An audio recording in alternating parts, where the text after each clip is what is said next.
పల్నాడు జిల్లా దొడ్లేరులో పెన్షన్ లబ్ధిదారులు ఆందోళన చేశారు. వేలిముద్ర తీసుకుని డబ్బులు ఇవ్వలేదని సచివాలయ ఉద్యోగి మనోజ్ గదిలో నిర్బంధించారు.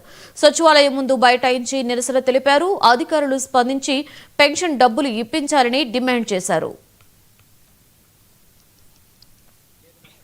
పల్నాడు జిల్లా వ్యవసాయ శాఖలో ఎస్ మనోజ్ కుమార్ అని యూరియా టైట్ ఉన్నప్పుడు యూరియా కట్టలు వేస్తాను కానీ డీడీ తక్కువైందని 10,000 నాకు తీసుకుంటే కట్టలు వస్తున్నాయి, ఏరియాలు వస్తున్నాయి, రేపు వచ్చినాయి ఇదే చెప్తున్నాండి. ఇట్లా చాలా మంది కట్ తీసుకొని ఫ్రాడ్ చేస్తానండి. ఇప్పుడు ఫోన్ చేస్తేనే ఫోన్ ఎత్తట్లేదండి, మళ్ళీ వస్తే నైట్ వస్తే రేపు వస్తే ఇదే చెప్తున్నాండి. చాలా మంది కట్ డబ్బులు తీసుకొని చాలా ఇబ్బంది పడుతున్నాండి.